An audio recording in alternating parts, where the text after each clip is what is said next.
आज जानिए कि परमेश्वर आप लोगों ने क्या टॉपिक दिया है। आज आपको जानना है कि परमेश्वर में आप कैसे बढ़ सकते हैं और शुरुआत कहाँ से करना है ना। हम लोग चर्च हो जाते हैं, सब कुछ करते हैं, लेकिन फिर भी पीछे नहीं। जब मैं इस वचन को तैयार कर रही थी तो परमेश्वर ने ये बात मेरे अंदर डाला और आज मुझे परमेश्वर ने कहा कि इन बातों को अपने सारे भाई बहनों के बीच में रखना। आज आपको जानना है कि आप परमेश्वर में कैसे बढ़ सकते हैं और शुरुआत आप कहाँ से करेंगे। सबसे पहले देखते हैं इफिसियों की पत्री अध्याय 6 के 10 में लिखा है, इसलिए प्रभु में और उसकी शक्ति के प्रभाव में बलवान बनो। ये ईश्वर की वाणी है। ईश्वर को धन्यवाद। सबसे बड़ी बात जो है मेरे प्रियो, आज जानिए कि परमेश्वर को जानना, जो क्रिस्त को जान गया, जो परमेश्वर को जान गया, परमेश्वर को जानना अपने आप में एक अब्दी जिंदगी है। परमेश्वर को जो जान गया वो एक अब्दी जिंदगी को पाता है, अनंत जीवन को पाता है। और खुद परमेश्वर का वचन ही महत्व रखता है। अगर आप प्रभु को जान गए और परमेश्वर के वचन को जान गए तो बाइबल बताती है कि परमेश्वर को जानना अनंत जीवन है। हमारा परमेश्वर के वचन में क्या लगता है, यीशु क्या है, जीवन की रोटी है। यीशु क्या है, मार्ग है, सत्य है, जीवन और सच्चाई है। यीशु सच है, यीशु मसीह का वचन सच है। और जो परमेश्वर को जान गया वो अनंत जीवन को पाता है मेरे प्रियो। लेकिन नई शुरुआत तो हमें करनी पड़ेगी ना। हम लोग जितना भी क्रिस्त में आ रहे हैं, अभी मैं बिलीव करती हूँ कि हमारे एस्तर परिवार में जो लोग पहले से आ रहे हैं उनके जीवन में बहुत सारी चेंजेस हुए और परमेश्वर के घरों को भी बहुत अद्भुत रीति से बदला है। लेकिन अब जो कुछ लोग नए भी आते हैं उनके लिए भी ये बात है कि आपको आज फिर से एक नई शुरुआत करना है। और जब आप नई शुरुआत करेंगे कुछ चीजों को आपको फॉलो करना पड़ेगा। और 4 ऐसी बातें हैं जिनको मैं आज आप लोगों को बताऊंगी कि इन 4 बातों को अगर आप अपने जीवन में लागू कर लेते हैं तो मैं बिलीव करती हूँ कि प्रभु में आपका बढ़ना कोई नहीं रोक सकता है। सबसे पहली बात, अगर आप प्रभु में बढ़ना चाहते हैं तो अधिक बात करना बंद कर दीजिए। दूसरा, चुगली करना बंद कीजिए। जो लोग चुगली करते हैं, अधिक बातचीत करते हैं, चर्च भी जाते हैं, मैं आपको बता दे रही हूँ। आज मैं बहुत सारे क्रिस्त परिवार में गई, मैं चर्चेस भी अटेंड करती हूँ। मैंने पिछले सर्मन में बताया कि किस तरह लुपिता पैलेस में क्रूस रास्ता हो रहा था और वहाँ प्रयास चल रहा, लेकिन लोग फिर भी बातचीत कर रहे हैं। ये सारी चीजों को आप ध्यान देना है कि आप क्रिस्त में हैं, लेकिन फिर भी आपका जीवन कहीं ना कहीं भटका हुआ है। आप चर्च जा रहे हैं, प्रेयर में सम्मिलित, लेकिन आपका मन प्रभु के साथ नहीं जुड़ा हुआ। बहुत लोग चर्च जाते हैं और वहाँ चर्च मिसा चलते रहता है और उसी मिसा के दौरान बहुत सारे यंगस्टर बच्चे फोन को चलाते रहते हैं। और देखिए, अधिक बात करने के चलते क्या होता है ना, चुगली चपाटी निकलती है और चुगली चटवाटी निकलेगी, इधर उधर की बातें होंगी, घूमने फिरने की बातें होंगी। आज बहुत सारे क्रिस्त भाई बहनों का कोई लक्ष्य नहीं है। जिंदगी तो जी रहे हैं लेकिन लक्ष्य नहीं है। आप एक चीज जानो, आप अगर क्रिस्त हैं तो आपके ऊपर अभिषेक भी है और परमेश्वर ने एक उद्देश्य के थ्रू आपको ये जीवन दिया है। जिंदगी तो अन्य जाति के लोग भी जी रहे हैं, लेकिन क्यों अन्य जाति और क्रिस्त के लोगों में डिफरेंस है?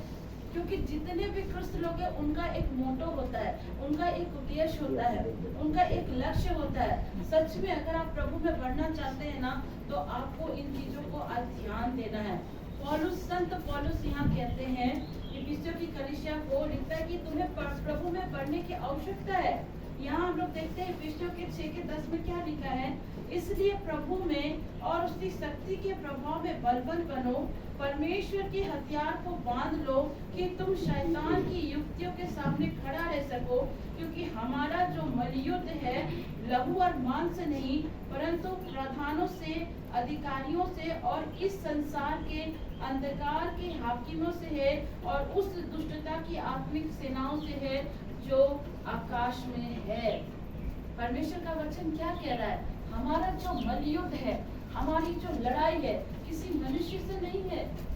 हम लोग कई बार गलत फहमी को पाल लेते हैं कि वो हमारे घर को खराब कर रहा है, इसके द्वारा खराब है। शैतान एक स्पिरिट है। शैतान जो था ना, मैं एक बात बता रही, वो एक फरिश्ता था। वो परमेश्वर परमेश्वर के बहुत करीब रहता था, प्रभु की आराधना करता। जब जब और वहाँ पे वो कदम चलता था ना, उसके अंदर से बहुत सारे इंस्ट्रूमेंट बजते थे। लूसीफर जो एकदम प्रभु के करीब में था, उसके मन में घमंड आ गया था और उसने कुछ दूतों को अपने करीब लाया और उसने परमेश्वर के विरुद्ध में बगावत कर दी, क्योंकि उसको लगता था कि वो परमेश्वर के करीब है, परमेश्वर की सारी चीजें उसको मालूम है। वो सोच रहा मैं भी स्वयं परमेश्वर बन जाऊं। और कुछ स्वर्गदूतों को अपनी ओर उसने इकट्ठा किया और इकट्ठा करने के चलते क्या परमेश्वर से बगावत करी। परमेश्वर ने उसे क्या किया, पृथ्वी पर फेंक दिया। और जो उसके साथ दूत मिले हुए थे उन सबको परमेश्वर ने क्या किया, उस नरक के जेल में अभी तक बंद रखा है। क्या पढ़ी बाइबल क्या बता रही, हमारा जो युद्ध है, हमारा जो मलयुद्ध है, लहू और मांस से नहीं है। हमारा जो लड़ाई है किसी मनुष्य से नहीं है। सबसे पहली बात जान लीजिएगा, परमेश्वर कहता है वचन का हथियार आपके जीवन में होना चाहिए। अगर वचन का हथियार आपके जीवन में है तो हर तरीके से शैतान को आप मार सकते हैं। क्रिश्चियन लाइफ जो हमारा है, क्रिस्तीय जीवन कोई पिकनिक की तरह नहीं है कि घूम लिए फिर लिए नज़ारा देख लिए और जी लिए, वो नहीं है। क्रिश्चियन नॉट एकदम मैं बोलूँगी कि क्रिश्चियन लाइफ में कोई घूमने की प्लेस नहीं है, पिकनिक मनाने की प्लेस नहीं है। क्रिश्चियन लाइफ का नज़ारा अगर मैं कहूँ कि एक क्रिश्चियन, एक क्रिस्त परिवार जब प्रभु यीशु को स्वीकार करता है, जब आप बैप्टिज्म ले लेते हैं, आप प्रभु को स्वीकार कर लेते हैं अपने जीवन में, अपने घर में, तो आप ये दिखाते हो कि आप अपनी पुरानी जिंदगी को क्या किए, प्रभु के साथ मारेंगे, गाड़ेंगे और प्रभु के साथ जी उठे। आपका पुराना लाइफ प्रभु में उस दिन क्रूसिफाई हो गया। आप जब बपतिस्मा लिए तब क्या होगा, आप प्रभु में एक नए जीवन को जीना शुरू करते हैं। जब आप प्रभु में जीना शुरू करते हैं और प्रभु के साथ चलते हैं, मसीह में चलते हैं, तो पता है शैतान भी उतना ही साथी है। शैतान कभी नहीं चाहता है कि उसके लोग उसको छोड़कर प्रभु के राज्य में जाए। वो हर तरीके से वार करेगा, हर तरीके से। जब आपका बैप्टिज्म हो जाता है, आप चर्च जाना प्रारंभ करते हैं, आप परम प्रसाद लेते हैं, आप मिसा में भाग लेते हैं, वर्शिप करते हैं, तो शैतान क्या करेगा पता है, जबरदस्त जितना आप प्रभु में बढ़ोगे उतना ही जबरदस्त आपके ऊपर वो अटैक करेगा। उसका नियम है, क्योंकि कोई भी ये नहीं चाहता है कि उसके घर का नौकर उसको छोड़कर चला जाए, नहीं चाहता है। शैतान भी इस तरह का काम करता है और वो क्या करता है, आपको डिस्टर्ब करने की कोशिश करता है, आपको तंग करने की कोशिश करता है, पुरानी बातों को वापस दिलाने की कोशिश करता है। आपको क्या लगता है यीशु मसीह को शैतान ने डिस्टर्ब नहीं किया? जब यीशु क्रिस्त का भी बैप्टिज्म हुआ, प्रभु यीशु मसीह का भी जब बैप्टिज्म हुआ, यीशु क्रिस्त को भी कहाँ ले गए थे? 40 दिन वो जंगल में थे, बिना खाए पिए, और वहाँ पर शैतान ने उसकी परीक्षा करी थी। ध्यान दीजिएगा, यीशु मसीह का बैप्टिज्म हुआ, उसके बाद भी यीशु को शैतान ने परीक्षा लिया। क्या कहा? तेरे विषय में लिखा है कि तू परमेश्वर का बेटा है, अपने आप को इस तंबूरे से नीचे गिरा दे, क्योंकि स्तोत्र ग्रंथ 91 में लिखा है कि दूत को तेरे निमित्त आज्ञा दिया गया है कि तू अगर गिरेगा तो तुझे हाथों हाथ उठा लेंगे। हाँ, वहाँ पे शैतान ने क्या कहा यीशु से कि तेरे विषय में लिखा कि तू परमेश्वर का बेटा है, तो पत्थर से क्या वो रोटी बन जाएगा। लेकिन क्या प्रभु यीशु मसीह ने शैतान से उस तरह लड़ाई करी थी? क्या उसे 2 थप्पड़ मारा था?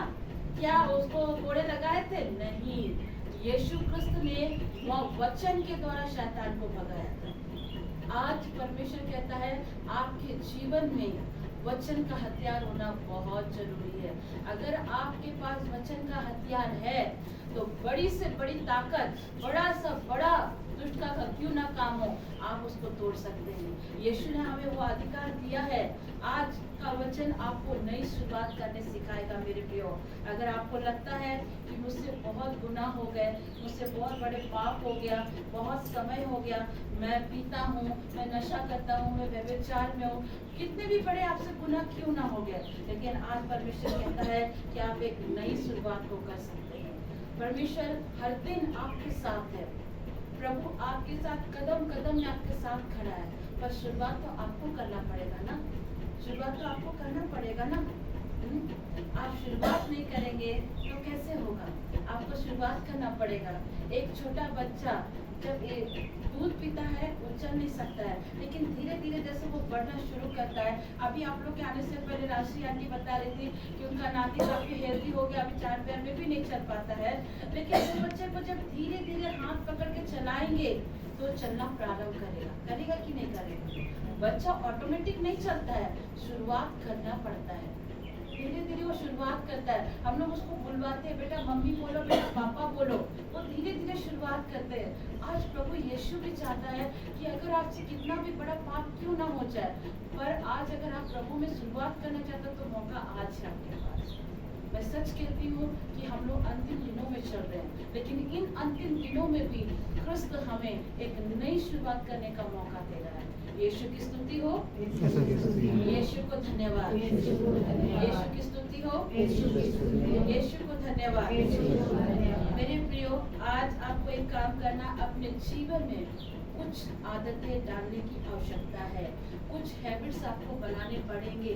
आपको एक नई शुरुआत के साथ एक नई आदत को भी बनाने की आवश्यकता है, और ये आदतें आपके जीवन में बहुत जरूरी हैं। अगर आप ये आदतें करते हैं तो मैं सच कहती हूँ प्रभु की तुच्छ दासी होने के नाते कि आपके जीवन में आप अद्भुत रीति से बदलाव को पाओगे भी, और प्रभु में आप बढ़ना प्रारंभ करोगे। पहला आदत जो आपको बनाना है वो है फर्स्ट हैबिट आपके जीवन में, आपको हर दिन चाहे कुछ भी हो जाए, कुछ भी हो जाए, हर दिन परमेश्वर के वचन को पढ़ना है। हर दिन आपको प्रभु के वचन को पढ़ना पड़ेगा, ये आपको हैबिट बनाना पड़ेगा। जब इस साल की शुरुआत हो रही थी ना, इस साल की जब शुरुआत हो रही थी, मैं गोलमुरी में मिस अटेंड की थी, तो वहाँ पर फादर एड्रिन ने कहा, और यहाँ पर भी जब मैं लुपिता में भी अटेंड की थी, तो वहाँ पर भी फादर अल्फोंस ने एक बात कहा कि संत पापा ने एक बात इस साल के लिए कही है कि एंड से टाइम है, और जितना हो सके आप सभी को परमेश्वर की वाणी को पढ़ने की आवश्यकता है। ये बात मैंने पेरिस में, दोनों पेरिस में सुना, और वहाँ पर कहा गया कि ये एंड के टाइम में है हम लोग, और जितना हो सके परमेश्वर को वचन को पढ़ना होगा। ये बात संत पापा ने वहाँ से कहला कर भेजा कि जितने लोग क्रिस्तीय जीवन, कैथोलिक जीवन जी रहे हैं, उन लोगों को ये संदेश दो कि हर दिन बाइबल पढ़ना है, हर दिन एक नई शुरुआत करना है। हर दिन आपको क्या करना पड़ेगा? कुछ भी हो जाए प्रभु के वचन को पढ़ना पड़ेगा। वचन रोटी है, जैसे संसारिक देह के लिए भोजन की आवश्यकता होती है, उसी तरह आत्मिक देह, आपकी आत्मा के लिए एक रोटी की आवश्यकता है। और बाइबल क्या बोलती है? यूहन्ना यीशु जीवन की लिखा है कि नहीं लिखा है? हाँ, यीशु जीवन की रोटी है। उस जीवन की रोटी को आपको खाना पड़ेगा। ये पहला आदत आपको बनाने की आवश्यकता है। आपको हर दिन समय निकाल करके, मैं ये नहीं कहते अगर सुबह समय नहीं हो पा रहा, बहुत से भाई बहन का ड्यूटीज होता है, वो सुबह समय नहीं दे पाते हैं। आप जब लौटते हैं, शाम को बैठते हैं या रात के समय, आप कोई भी एक टाइम निकालिए और क्रिस्त के वचन को पढ़िए, उसको आदत बनाइए। और जब आप क्रिस्त के वचन को पढ़ते हैं तो सबसे पहली बात अपने फोन्स को दूर कीजिए, क्योंकि जब आप वचन को पढ़ रहे हैं, आपके सामने फोन होगा तो आप डिस्टर्ब होंगे। मैं एक बात कहना चाहती हूँ, अगर आप आदत बना रहे, आपके घर में अगर पेट्स भी हैं, आपके घर में जानवर भी आपने पाला है, तो उनको भी कुछ देर के लिए साइलेंट कर दीजिए और ऐसा स्थान में बैठिए जहाँ आपको फोन डिस्टर्ब ना करे, आपको लोग डिस्टर्ब ना करे। आप, मैं ये नहीं कहती कि घंटों आप प्रभु के वचनों को पढ़ो, नो, मैं ये कहती हूँ कि इसको आदत बनाओ। आप शुरुआत करो, सुबह समय नहीं मिल पा रहा, शाम के समय करो, बहुत लोगों को दोपहर में समय मिलता है, उस समय करो, लेकिन आपको हर दिन परमेश्वर को वचन को पढ़ने की आवश्यकता है। और जब आप वचन पढ़ते हैं उसको मनन भी करें। जैसे आप शुरुआत करते हैं, वचन को पढ़ते हैं, उस वचन को पढ़ते समय एक वचन जो आपको लगता है कि ये वचन मुझसे बात कर रहा है ना, आज अपने आदत को बना लीजिए। मैं आपको कुछ दिखाना चाहूंगी। ये डायरी देख रहे हैं, मैं हर दिन परमेश्वर के वचन को पढ़ती हूँ और हर दिन कलामे पाक को मैं लिखते जाती हूँ। मैं आपको बता रही हूँ, ये देखिए मेरा पूरा डायरी फुल है, और भी कुछ 4-5 डायरी मेरे घर में पड़े हुए हैं। और अभी मैं जो आप लोगों को बता रही हूँ वो भी मैंने इसमें लिखा है। हर दिन मैं पढ़ती हूँ और लिखती हूँ।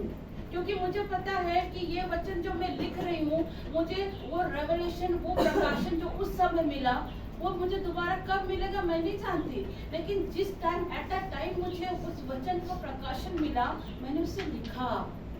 आपको भी एक काम करना है, आप वचन को पढ़ते हैं ना, एक डायरी जरूर लें, या फिर अगर आपके पास फोन है, उस फोन में भी बहुत लोगों का बाइबल होता है, उसमें एक बुक मार्क होता है, उसको हम बुक मार्क कर लीजिए। एक डायरी, सबसे अच्छा मैं कहूँगी डायरी, और सबसे अच्छा 2 स्केच पेन लीजिए, एक पिंक एक ग्रीन। पिंक को लीजिए जहाँ प्रभु आपको आज्ञा दे रहा, लग रहा है कि वचन से प्रभु मुझे आज्ञा दे रहा, उसको पिंक कर दीजिए। और जहाँ आपको लग रहा है कि ये वचन मुझे प्रॉमिस कर रहा, मुझे वायदा कर रहा, उस जगह पर आप ग्रीन कर दीजिए, तब आपको पता चलेगा। मैं अपने बाइबल में करती हूँ, मैं आपको बता रही हूँ। आप कभी मेरे बाइबल को खोलना, अभी तक अगर मैं कहूँ अपने विवाह होने से पहले से लेकर अब तक मैं कहूँ तो मैंने कितने सारे बाइबल पढ़ लिए हैं। मेरे बहुत सारे, मैंने बाइबल को रीड किया, बहुत सारे बाइबल में प्रभु ने मुझसे बात किया, मैं नीचे भी लिखी, और बहुत सारे बच्चों को मैंने दिया भी है।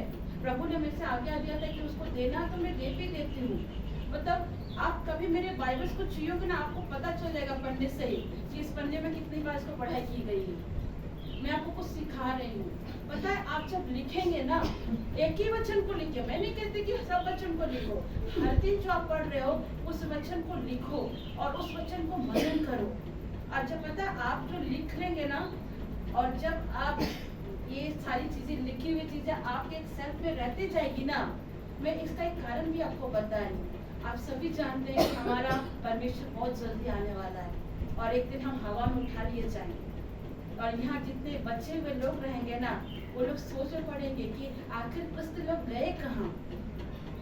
तब ये बुक्स तो लोग पढ़ के जान पाएंगे कि ये क्रिस्त लोग यूं ही नहीं चले गए, यूं ही नहीं चले गए। ये जो हम लोग लिख रहे हैं, ये जो मनन कर रहे हैं, इसको लिख रहे हैं ना, जब हमारा रैप्चर हो जाएगा, हम लोग उठा लिए जाएंगे ना, वो लोग परेशान हो जाएंगे, वो आएंगे घरों में देखने, और यही किताब, यही सारी चीजें वो देख के समझ जाएंगे कि उनका वो गायब नहीं हुए हैं, परमेश्वर उनको अपने साथ उठा ले।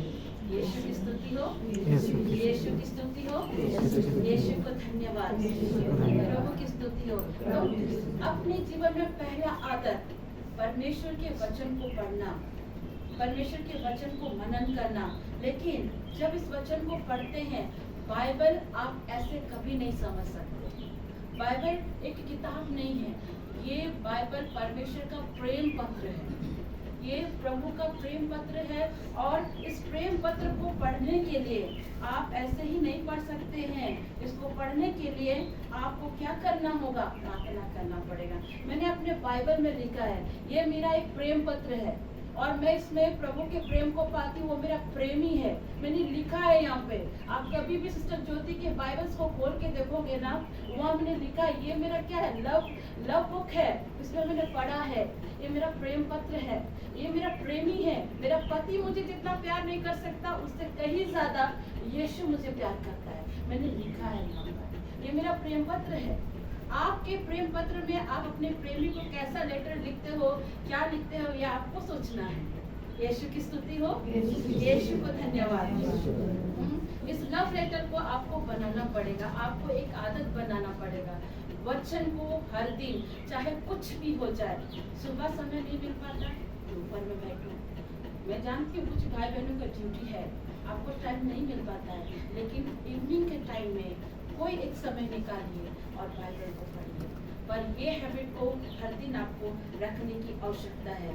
दूसरी जो आदत आपको करनी है वो है हर रोज प्रार्थना करके वचन को पढ़ना, या फिर वचन पढ़ने के बाद आप प्रार्थना करें। आप किसी की भी प्रार्थना को नकल मत करिए। बहुत लोग प्रार्थना को नकल करते हैं। मैं देखती हूँ, मैं कई एक जगह सेवा देने के लिए गई हूँ, ऐसे ऐसे घरों पे गई हूँ, एक दूसरे की प्रार्थना को नकल करते हैं। आपको प्रार्थना का नकल करने की आवश्यकता नहीं है। आपके दिल में जो है, आप क्या महसूस कर रहे हैं, आप कौन से तकलीफ से गुजर रहे हैं, ये है आपकी प्रार्थना। आपको प्रभु के पास जाके वो बताना है कि प्रभु मेरे अंदर ये सारी चीजें चल रही हैं। प्रार्थना करना मतलब ये नहीं कि बहुत जोर जोर से हालेलुया करना है, जोर जोर से से स्तुति करना? नो। प्रार्थना का मतलब है कि आप अपने आप को परमेश्वर के सामने, अपने दिल को, अपने भावनाओं को, अपनी फीलिंग्स को परमेश्वर के सामने उजागर करें। यीशु की स्तुति हो, यीशु को धन्यवाद, परमेश्वर की स्तुति हो, परमेश्वर को धन्यवाद। मेरे प्रियो, जब आप परेशान होते हैं, आप डिप्रेशन में हैं, आप परेशानी में, आप कर्जे में, आप समस्या में हैं, आपके विवाह को इतना साल हो गया, अभी तक आपकी शादी नहीं हो पा रही, ये जो सारी समस्या है ना, ये किसी सामने वाले को या किसी को बताने से सॉल्व होगा क्या? नहीं होगा। आज मैंने दोपहर में एक सरमन डाला था कि अपने मन को सही स्थिति जगह लगाओ। आपके अंदर में परमेश्वर बसता है।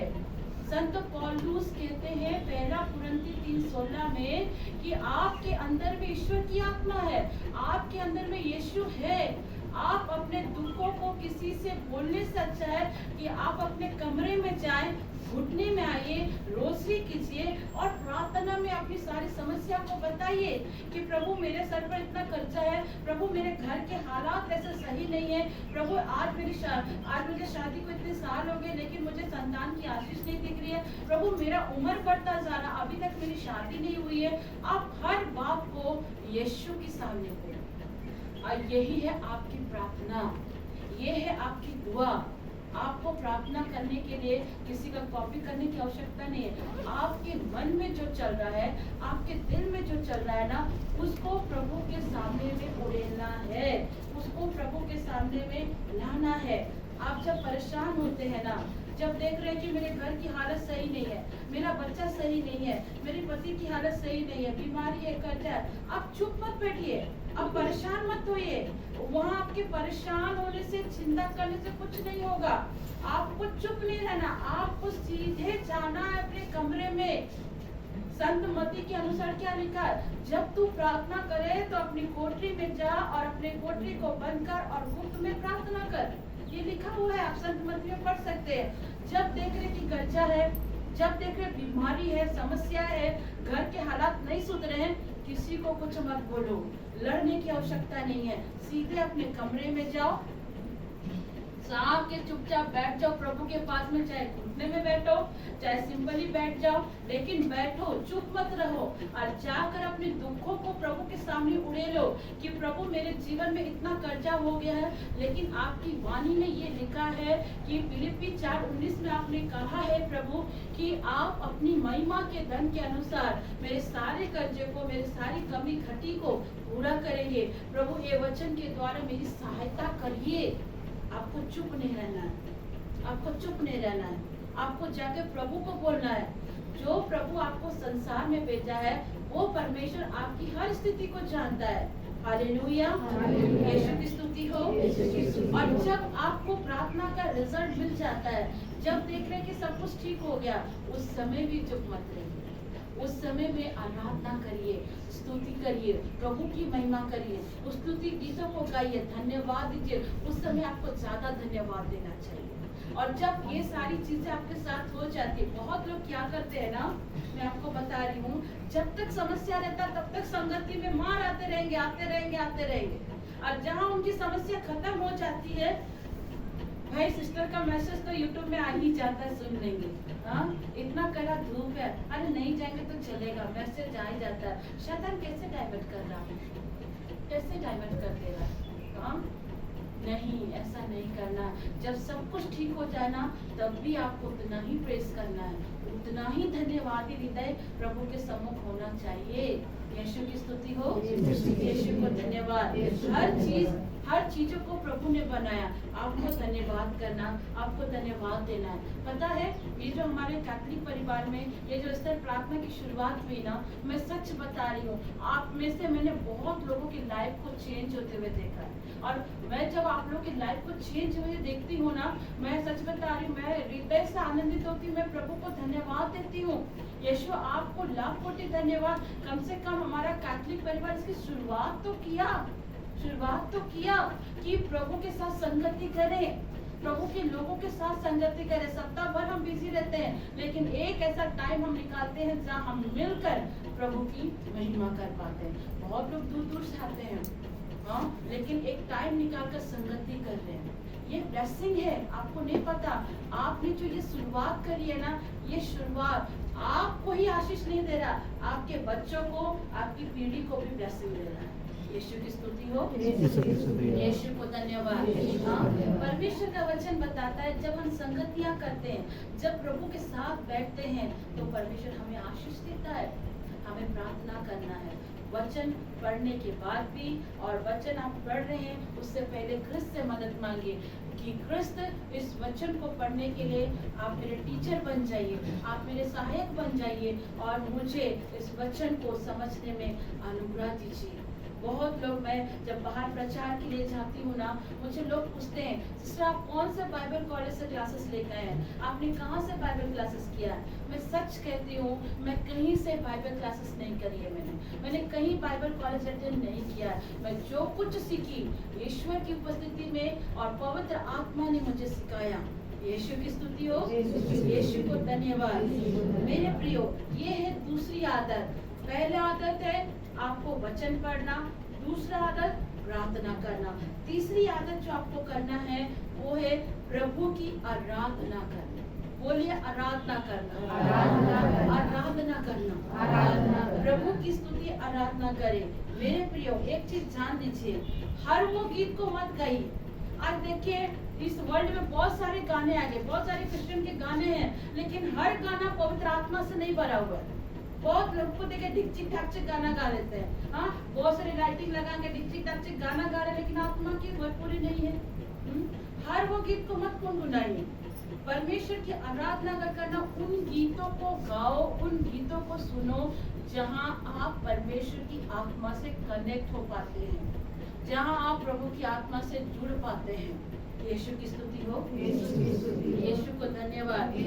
जब आपको ये महसूस होता है कि प्रभु मेरे करीब है, आप प्रभु की गीतों को सुनिए। आज सबके घर में म्यूजिक सिस्टम है कि नहीं है?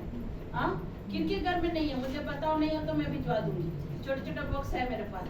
हाँ, प्रभु की आराधना गीतों को सुनिए, लेकिन हर उस गीत को मत सुनो जो आपको कनेक्ट नहीं करता है। प्रभु की उन गीतों को सुनिए जिनको सुनकर आपको ये एहसास होता है, आपको ये महसूस होता है कि हाँ प्रभु, मैं इस पाप में पड़ा था और उस पाप से मुझे आपने निकाला और मेरे जीवन में आपने कई एक भलाइयों को किया। हालेलुया, यीशु की स्तुति हो, यीशु की महिमा हो। आप जब प्रभु की आराधना गीतों को सुनते हैं, आत्मा से भर जाएंगे। हालेलुया, हालेलुया, प्रभु की महिमा हो। आपको प्रभु के उन गीतों को गाने की आवश्यकता है जिसके द्वारा आप पवित्र आत्मा से कनेक्ट हो जाओ। मैं सच बता रही, मैं इंटरटेनमेंट के खिलाफ नहीं हूँ, लेकिन ऑनेस्टली मैं आपको कहती हूँ कि बॉलीवुड सॉन्ग आपको पवित्र आत्मा से नहीं भर सकता। हो सकता है सिस्टर ज्योति की बात आपको कड़वी लगेगी, लेकिन सच्चाई मैं कहती हूँ बॉलीवुड सॉन्ग्स आपको पवित्र आत्मा से नहीं जोड़ेगा, क्योंकि बॉलीवुड, हॉलीवुड, टॉलीवुड ये शैतान की रचना है। आपको मैं बता दे रही हूँ, शैतान की रचना है। चुनाव आपका है, मैं आपको नहीं बोलूंगी, आपके सामने मैंने सच्चाई को प्रकट कर दिया। ये सारी चीजें आपको ईश्वर की आत्मा से कनेक्ट नहीं कर सकता। मैं इंटरटेनमेंट टीवी देखने या फोन देखने के खिलाफ नहीं हूँ, मैं आपको बता रही हूँ, लेकिन अपने आप में आप सोचना, क्या फिल्मी गीतों को सुनने से मैं आत्मा से जुड़ पाती हूँ? जुड़ पाते हैं? नहीं जुड़ पाते हैं, है ना। ये शैतान जो है ना, शैतान का हथियार पता है क्या है? आप देखना, जब एक लड़का और लड़की का ब्रेकअप हो जाता है ना, या पति या पत्नी की लड़ाई हो जाती है ना, उस समय कैसे विचार आए कि थोड़ा सा गाना सुन लेते, दिल मेरा तोड़ दिया उसने बुरा क्यों माने। हाँ, गाना लगा देते हैं, दिल मेरा तोड़ दिया बुरा क्यों माने। हाँ, उस गली में जाना नहीं। अभी तो पता नहीं कितने कितने गाने ऐसे निकल गए। और उस गानों को सुन के यंगस्टर उस गाने को सुन सुन के एक तो दिल टूटा, ऊपर से और ऐसे टूटे हुए गाने को सुन रहे। शैतान आपको एंटरटेनमेंट कर रहा है, शैतान आपके दिमाग से खेल रहा है। वो आपको जानता है कि इसका दिल टूटा है, इसका ब्रेकअप हुआ है, कैसे इसको और हम डिस्टर्ब करें। बहुत लोग फिल्मी गानों को सुन के अपने जीवन को भी नष्ट कर देते हैं, अपने जीवन को तबाह कर देते हैं। और कुछ लोगों को मैं देखती फिल्मी गाने सुन के अपने जीवन को लगता है कि फिल्मी स्टार की तरह जीते हैं। ब्रेकअप हो गया, पति से लड़ाई हो गया तो तुरंत तलाक। मूवी में, पिक्चर में दिखा देता है ना, तलाक ले लो जी, हाँ तुरंत सारी चीजें। शैतान का मुख्य हथियार है आपके जीवन को डिस्टर्ब करना, आपके लाइफ को डिस्ट्रॉय करना। लूसीफर, उसके अंदर बहुत सारे इंस्ट्रूमेंट अभी भी हैं, वो संगीत का मास्टर है। मैं आपको बता रही हूँ, आप अगर बाइबल की डॉक्यूमेंट्रीज को पढ़िएगा ना तो आपको पता चलेगा उसके अंदर इतने सारे इंस्ट्रूमेंट्स है ना, वो एक से वो कदम रखा था ना, इतना सारा इंस्ट्रूमेंट झंझना के बजता था, इतने मधुर गीत बजते थे उसके अंदर से। और आज वो म्यूजिकल वर्ल्ड में काम कर रहा है। पर आपको ध्यान देना है कि इस म्यूजिक को हम किस तरह प्रभु की महिमा के लिए जोड़ पाए। मैं ब्लेस्ड हूँ, मैं आपको सच बता रही हूँ। कभी कभी देवू दादा या सुमन दादा यहाँ बजाते हैं ना, जब ये लोग बजाते हैं ना, हम आत्मा से भर जाते हैं। और रिसेंटली पिछले साल में और इस साल में जब रिट्रीट सब हुआ था, जो प्रेयर सब हुआ, दादा जब बजा रहे थे, एक आत्मा का कनेक्शन हो पा रहा था।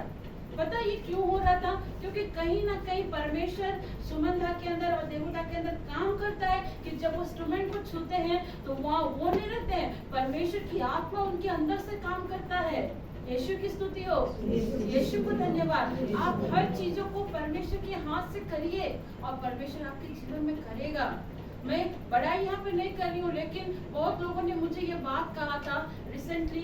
एक ब्रदर ने भी मुझे कहा कि सिस्टर आपके यहाँ पर एक भाई आते हैं, चश्मा पहनते हैं, जो यहाँ पियानो बजाते हैं, वो जब बजाते हैं ना तो उनका बजाना आत्मा को छूता है। मैंने बोला हाँ वो भाई हैं, गोलवरी पेरिस में भी बजाते हैं। मैंने बोला, उन्होंने मुझे कमेंट किया था, यूट्यूब में मैं डाली थी तो कमेंट उन्होंने किया था कि सिस्टर उनका बजाना लगता है कि आत्मा को कनेक्ट कर रहा है। मतलब सोचिए कि परमेश्वर किस तरह से इस्तेमाल करता है। इसीलिए जो गिफ्ट आपको मिला उसको इस्तेमाल करते रहिए और आपकी पीढ़ी भी उसमें बरकरार रही। हालेलुया, यीशु की स्तुति हो, यीशु को धन्यवाद। प्रभु की गीतों को सुनिए और प्रभु के गीतों को जब आप सुनेंगे ना तो आपको आत्मा से कनेक्ट करेगा। मैं ये गीत को बहुत सुनती हूँ और इन दिनों तो कुछ ज़्यादा ही उस गीत को सुनती हूँ। जब भी मैं अकेले रहती हूँ, मेरी बहन बीना ने मुझे पूछा था, दीदी आप घर में अकेले रहते समय आपको डर नहीं लगता, आप क्या करते हैं? मैंने उन्हें कहा मैं अकेले कहाँ हूँ, मेरे भले मेरा पति मेरा बच्चा सब चल जाता है, पर मैं फिर भी अकेले नहीं हूँ क्योंकि मेरे साथ परमेश्वर रहता है। और जब मैं अकेले बैठती हूँ वहाँ पर जहाँ पर क्रिस्टीना आंटी बैठी हैं, डॉली आंटी बैठी, वहीं बैठ जाती हूँ और बैठ कर मैं उस गीत को गाती हूँ। मैं मेरा घर घराना सारा यहोवा को धन्य कहेगा। मैं मेरा घर घराना सारा यहोवा को धन्य कहेगा। मैं गीत को क्यों गा रही हूँ कि परमेश्वर ने अगर मुझे विपिन से जोड़ा, उस घराने से छोड़ा, तो उस घराने की जब मैं हो गई तो मेरा पूरा घराना, मेरे पति के बाद वाला पीढ़ी भी वो परमेश्वर की महिमा करने पाए।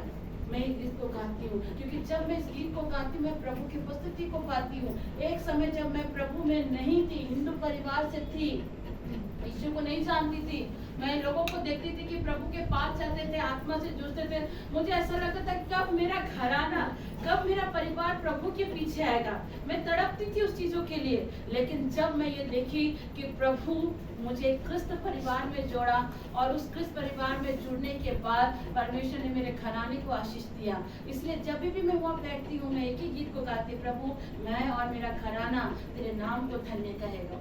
रिसेंटली मैं अपने कुछ रिलेटिव्स के घर गई थी तो वहाँ पर भी उन्होंने कहा कि बेटा हम लोग को तो पता ही नहीं था कि विपिन ने आपसे शादी किया है, आज आपको शादी करके हमारे घर में एक आशीषित बहू आई है और उस आशीष का भागी हम लोग भी हो पा रहे हैं। आपके चलते हमारे घर में एक आशीषित बहू आने के चलते आज हमारा घर धन्य कहलाता है।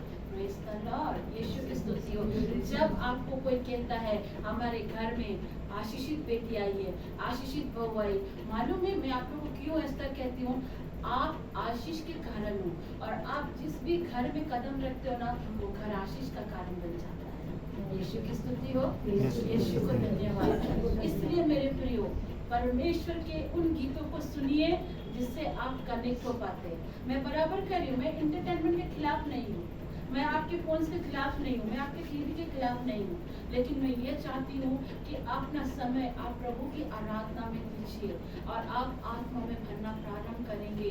पता है, मैं वहाँ बैठ के जब आराधना करती हूँ, मैं आपको सच कहती हूँ, इस वेदी के सामने में मैं कहती हूँ, मैं वहाँ बैठती हूँ और साथ में यीशु क्रिस्त भी बैठते हैं मेरे साथ। उस दिन मैं कुछ बातों के लिए डिस्टर्ब थी और मैं बैठ के आराधना कर रही थी। एक हमारे सिस्टर का बच्चा चला गया, उसको लेकर भी मैं थोड़ा सा डिस्टर्ब थी। मैं प्रभु के सामने प्रार्थना कर रही थी और ठीक हमारी सिस्टर सोनी का भी शादी था और इधर डोली अन्नी के बहन का बेटा का भी शादी था। वहाँ बैठकर मैं प्रार्थनाएं कर रही थी और कुछ किसी के जीवन के लिए प्रभु मुझे दिखा रहा था कि उनके जीवन में तूफान आना है।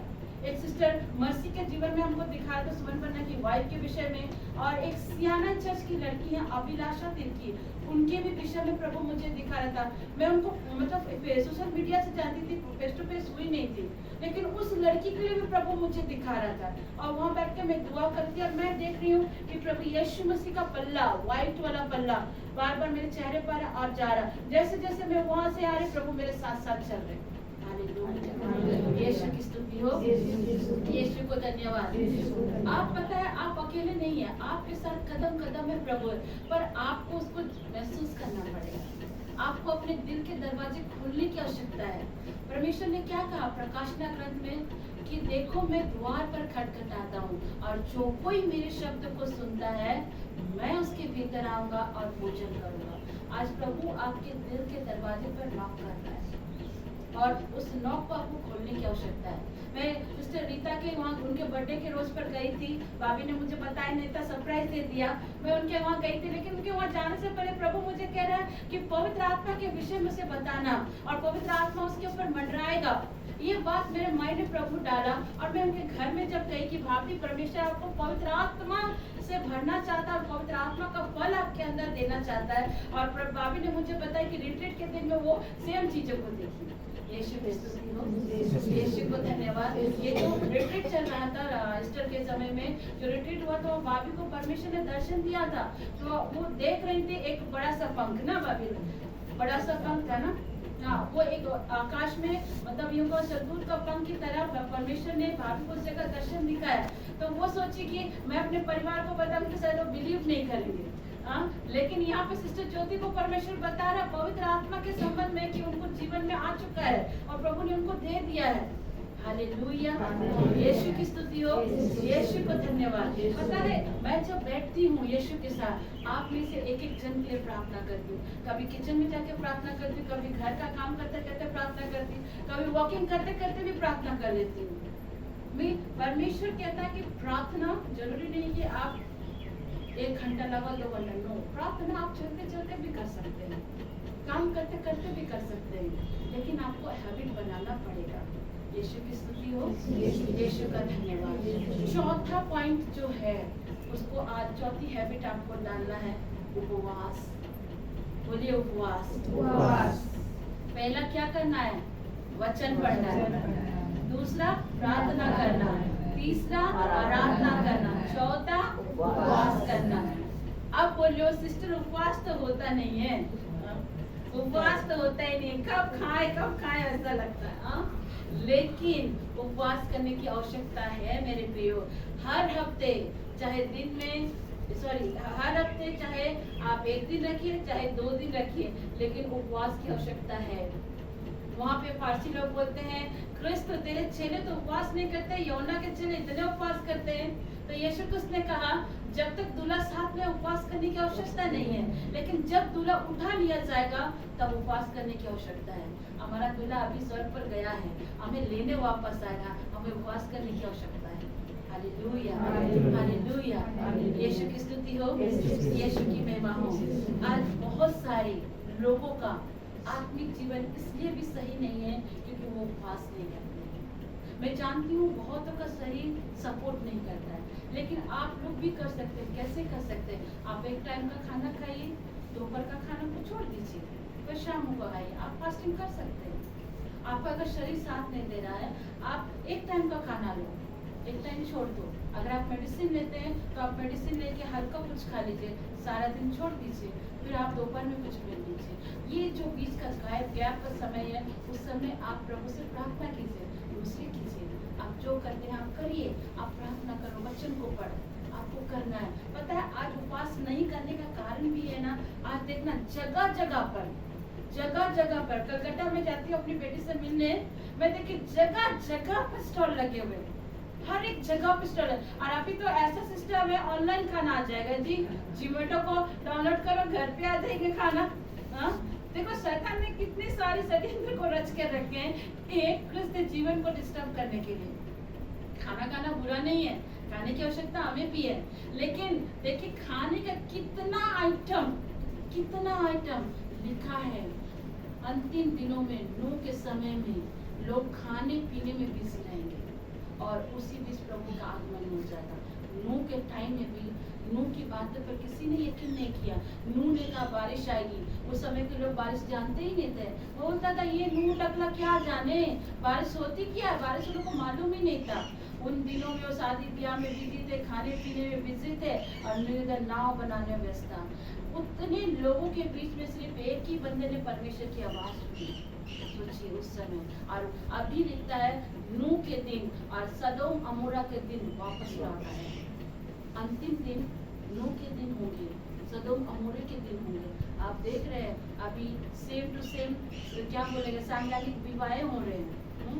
चर्च में भी इसको अलाउ कर दिया। बार आप देखना बाहर चर्च में मैंने देखा था सोशल मीडिया में कैसे एक पादरी एक लड़का को शादी करा दे रहा। हमारा कंट्री ने क्या किया, उसको अप्रूवल कर दिया, कर सकते हैं। शादी से पहले लिव इन रिलेशनशिप में रहने का परमिशन दे दिया, लेकिन बाइबल इस चीजों को नहीं मानता। शादी से पहले लिव इन रिलेशनशिप में रहना परमेश्वर की नजर में बहुत बड़ा पाप है, क्योंकि कुरिन्थी में संत पौलुस कहते हैं कि आपका विवाह का बिछौना पवित्र होना चाहिए। यीशु की स्तुति हो, यीशु को धन्यवाद। परमेश्वर बता रहा है इन चीजों के कि हम लोग अंत के दिनों में आज लोग खाने पीने में इतना ज्यादा मशगूल हो गए कि उनसे उपवास नहीं हो पाता है, और इसी वजह से वो आत्मिक जीवन में पीछे हो गए। आप सप्ताह में एक दिन चाहे 2 दिन आप उपवास जरूर करें, और जब आप उपवास करते हैं उनको दूर रखिए अपने सामने से, और उस वक्त परमेश्वर से कनेक्ट होइए, उनके वचनों को पढ़िए और परमेश्वर के ऊपर मन लगाए। बहुत लोगों को देखिए उपवास करेंगे, उसके बाद बोले खाना क्या बनेगा, ये क्या बनेगा, ओ लाओ। अरे नहीं बाबा, ऐसा नहीं करने का। यशायाह नबी का ग्रंथ कहता है अगर तू उपवास करता है, यशायाह नबी वहाँ पे लिखते हैं अगर आप उपवास करते हैं तो अपने एक वक्त का रोटी किसी दूसरे को खिला दो। अगर आपके सामने में कोई भूखा आता है तो उसे एक वक्त की रोटी खिला दो। ये है उचित उपवास। आप उपवास कर रहे हैं, उपवास करके बीवी से लड़ रहे हैं, बच्चे से लड़ रहे हैं, घर में किचकिच करके रखे हैं, अशांति मचा कर रखे हैं, तो ये आपका उपवास सार्थक नहीं है। उपवास सार्थक नहीं है। लेकिन जब आप उपवास करते हैं अपनी पत्नी को सहायता करें, अपने पति को सहायता करें। कैसे? अगर आपकी पत्नी उपवास करी है तो उस दिन आप उनको थोड़ा किचन में मदद कर दीजिए, हो सके तो थोड़ा सा आप घर में साफ सफाई कर दीजिए। कि आपके किचन में काम करने से, साफ सफाई करने से आप छोटे नहीं हो जाओगे, क्योंकि विवाह का जब आप बंधन में जाते हो वहाँ पर आप बानी को दाबी करते हैं। जब मेरी और विपिन की शादी हो रही थी ना मैरिज क्लास में, वहाँ पर फादर बता रहे थे अगर पत्नी बिजी है तो पति को एक काम करना है, चूल्हा जोड़ना है जी। वहाँ पे बताया जा रहा था, वहाँ पे प्रचारक बता रहे थे, फादर बता रहे थे अगर पत्नी बीमार है या पत्नी बाजार चली गई, लौटने में लेट कर रही है, तो पति का काम है कम से कम लकड़ी चूल्हा जोड़ दो, गैस जला दो, खाना बैठा दो, चावल चढ़ा दो। ये आप कर सकते हैं। ऐसा नहीं कि पत्नी आएगी तो पकाएंगे तो खाएंगे। नहीं, ये क्रिस्त जिंदगी नहीं है। क्रिस्त जिंदगी का मतलब है आप दोनों को साथ में चलना है, क्योंकि आपकी पत्नी आपकी पसली से बनी है, कोई अलग चीजों से तो नहीं बनी है। परमेश्वर के पास लाखों करोड़ों आत्मा है। मलाकी अध्याय 2:15 में लिखा है ईश्वर के पास बहुत सारी आत्मा है, लेकिन परमेश्वर ने आदम की आत्मा से ही हवा को बनाया। आप एक ही आत्मा के प्राणी हैं। पति पत्नी क्यों बोलते हैं कि शादी के बाद पति पत्नी एक आत्मा एक तन हो जाते हैं? क्योंकि आप अपने पति के फसली से बनाए गए हो। हालेलुया, यीशु की स्तुति हो, यीशु को धन्यवाद। इसलिए मेरे प्रियो कुछ वक्त के लिए आपको खाना भी छोड़ने की आवश्यकता है। अगर आप सुबह नहीं कर पाते, सुबह खाइए, दोपहर का 3 बजे के बाद आप इधर कुछ मत खाओ, लेकिन कुछ वक्त के लिए उपवास करने की भी आवश्यकता आवश्यकता है। लास्ट जो है वो है प्रभु के लोगों के साथ संगति करें। आप प्रार्थना अकेले कर सकते हैं, वचन पढ़ सकते हैं, लेकिन प्रभु के लोगों के साथ जो संगति आप करते हैं, ये क्या है? आप लोग संगति कर रहे हैं। ये जो संगति में आप सीख पा रहे हैं ना, ये अपने जीवन में आप अमल कर पाएंगे। प्रभु के लोगों के साथ संगति करना भी बहुत जरूरी है।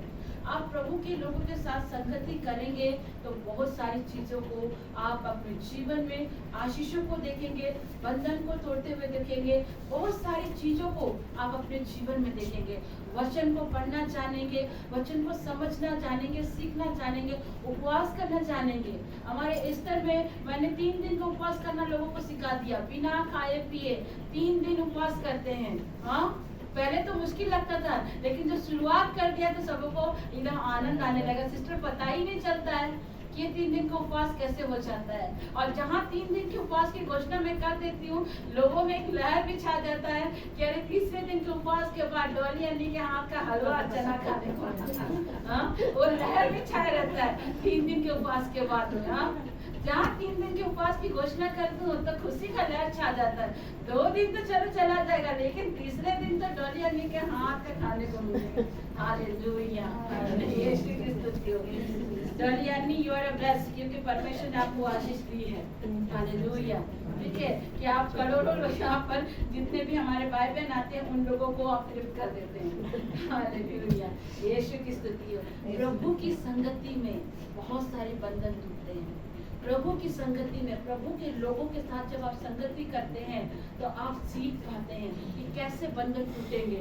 और जब प्रभु के लोगों के साथ आप संगति करते हैं ना, जिन प्रार्थना का उत्तर अभी तक आपको नहीं मिल पाया, वो संगति प्रार्थना में आपको उसका उत्तर मिल जाता है।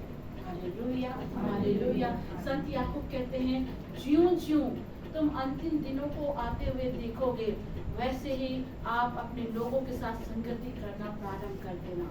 हम अंतिम दिनों में हमें संगति की आवश्यकता है। हम घर में अकेले बाइबल प्रार्थना कर रहे, लेकिन हमारा मन वैसा नहीं लगता है। लेकिन जब हम संगति में बैठते हैं, वचन सुनते हैं, वचन पढ़ते हैं, प्रार्थना करते हैं, आराधना करते हैं, तो हमें एक नया तरोताजगी आ जाती है। यीशु की स्तुति हो, यीशु को धन्यवाद। आज अपने जीवन में प्रभु के लोगों के साथ संगति करना भी सीखिए। पता है, कई बार आप लोगों का प्रार्थना को उत्तर क्यों नहीं आता है? प्रभु आपके धीरज का भी परीक्षा लेता है कि तू कितना धैर्य धरता है, तो कितना उस परीक्षा में कितने देर तू खड़ा हो सकता है। हालांकि इब्रानी की पत्री में लिखते हैं, वहाँ पे लिखता है कि प्रभु परीक्षा जिसको देते हैं उसको परीक्षा से बाहर उसकी दशा को होने नहीं देते हैं। परमेश्वर भी उस परीक्षा से गुजरे हैं, इसलिए प्रभु आपको परीक्षा के दशे से बाहर नहीं जाने देगा। लेकिन कई बार आपकी प्रार्थना का उत्तर न आने का कारण आपका जुबान होता है। मैं आपको बता दे रही हूँ, आपके प्रार्थना का उत्तर न आने का कारण कई बार आपका ये जुबान होता है। हम दुआएं तो कर रहे हैं, प्रार्थनाएं तो कर रहे हैं, वचन तो पढ़ रहे हैं, उपवास तो कर रहे हैं, पर क्या हमने अपने स्वभाव को, अपनी जुबान को कंट्रोल किया है? कंट्रोल किया है? सिस्टर ने तो कह दिया वचन पढ़ना पढ़ रहे हैं, उपवास करना कर रहे हैं। वचन पढ़ने के बाद, जहाँ वचन पढ़ लिया, प्रार्थना कर लिया, उसके बाद तुम कौन हो जी? हाँ, फोन लगा देंगे। अगर किसी से पैसा लिया है तुरंत फोन लगा देंगे। हाँ, मेरा पैसा कब देगा बोल। हाँ? हाँ? मेरा पैसा कब देगा बोल। उसके बाद फिर तेरी माँ की, बहन की सारे अपशब्द निकलना प्रारंभ हो जाते। हाँ? मैं एक भाई को देखी थी, मैं आपको बता रही हूँ, नाम नहीं लूंगी, ठीक है। चर्च में प्रेयर हो गया, मिसा हो गया, उसके पास फोन आ रहा था बराबर। वो बोलता है, भाई ठहर जा, अभी मैं मिसा अटेंड कर रहा हूँ, मैं आपको फोन करता हूँ। जैसे मिसा खत्म हो गया, चर्च खत्म हो गया, बाहर निकला, मैं इसको नोटिस कर रही थी, फोन लगा दिया। उसके बाद छूट मुंह में तेरी माँ की बहन की शुरू कर दिया। तेरी माँ की बहन की शुरू कर दिया। बोलता पैसा दे तो दे, नहीं तो न दे, आके घर में मैं देख लूंगा। मैंने छूट मुझसे गाली सब कुछ दिया, और जहाँ देखा कि निकल के प्रेयर किया, और जहाँ फादर ने बोला उठ जाइए आराधना करने के लिए, वैसे आके उसका कहते, मेरे जीवन का मकसद तू है हे प्रभु, प्रभु वहां निकल के तेरी माँ की बहन की और यहाँ चर्च में आके कहता है मेरे जीवन का मकसद तू है, मेरे जीने का तू आसरा। कौन सा जीवन जी रहे हो भाई, कौन सा जीवन जी रहे हो आप? बाहर निकल के आप गालियां बक रहे हो और जैसे आप चर्च में आ जाते हो तो शराफत दिखा दे रहे हो। हाँ, मतलब चर्च में आए हैं तो यीशु मेरे को देख रहा है और चर्च के बाहर आपको यीशु नहीं देख रहा है। चर्च के बाहर आए हैं तो शुद्धता पवित्रता के साथ भाई एकदम प्रभु माफ करे। हाँ, मेरे जीने का मकसद तू है, मेरे जीने का कारण तू है। और जैसे बाहर आते हैं पैसा दे, हाँ पैसा दे। बताओ क्या जिंदगी है। मैंने इसको नोटिस किया, मैंने उससे पूछा, मैं सोची थी मैं जाकर उससे पूछूं भाई आप क्या कर रहे हो, क्या कर रहे हो? अंदर जाते हो तो आराधना करते हो, बाहर आते तो गाली देते हो। हमारे क्रिस्तीय जीवन में ऐसा नहीं होना चाहिए। अगर आप किसी से पैसा लिए हैं उसको थोड़ा समय दीजिए, है ना। ऐसा थोड़ी कि वो आपको पैसा लेकर भाग जाएगा। आप उसको थोड़ा समय दीजिए, उसके हालात को भी जानने की कोशिश करें। लेकिन यीशु कुछ कहता है कि अगर कोई तकलीफ में है और आपने उसकी मदद कर दी है और वो आपको देने में असमर्थ है तो उसकी आप शुद्धि मत दो, उसको छोड़ दो। परमेश्वर अपने टाइम में उसको फुलफिल कर देगा जरूर। लेकिन आप प्रभु के पास भी आ रहे हो और प्रभु के भवन घुस के तो प्रभु की महिमा कर रहे हो। इसीलिए मैं यूहन्ना क्या कहता पता है, यूहन्ना कहता कि ये सांप के बच्चों तुम्हें किसने जता दिया कि आने वाले क्रोध से तुम बचो। सांप को मालूम है ना, सांप जैसे जाता है और फिर देखते चुप से घुस जाता है। वैसे ही हमारा क्रिस्तीय जीवन, संडे के दिन आराधना मस्त आराधना करेंगे, मंडे के दिन में तो बस शुरू हो जाएंगे। हाँ, मंडे को तो थोड़ा सा ले लेते हैं, पी लेते हैं, ट्यूसडे को थोड़ा खैरी थपथपा लेते हैं, वेडनेसडे को थोड़ा सा अरे सिस्टर नहीं देख रहा क्या है, थोड़ा सा पी लेते हैं, क्या है, उधार आ जाता है, थोड़ा सा गाली दे देते हैं।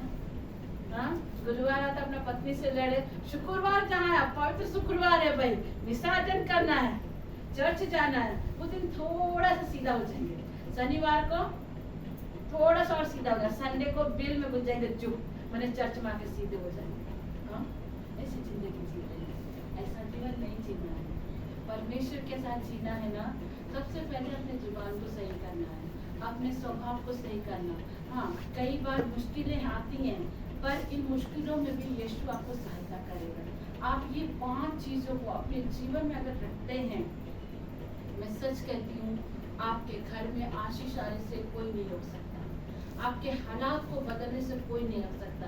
जो अब तक रुका हुआ आशीष है, जो अब तक चंगाई नहीं प्राप्त हुई, जो अब तक आपका वो द्वार नहीं खुला ना, वो खुलने में आपको समय नहीं लगेगा।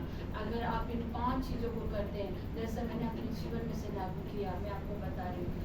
सबसे पहले कुछ भी हो जाए परमेश्वर को वचन को पढ़िए, दूसरा प्रार्थना करिए, तीसरा प्रभु की आराधना कीजिए, चौथा उपवास कीजिए, 5वां संगति करिए। ये जो हम लोग संगति कर रहे हैं यूं ही नहीं है, इस संगति के द्वारा हम बहुत कुछ सीख सकते हैं, इस संगति के द्वारा हमारा जीवन बदलता है। और संत याकूब ने कहा भी है, लास्ट के डे में जितना हो सके एक दूसरे से मिलकर संगति करें।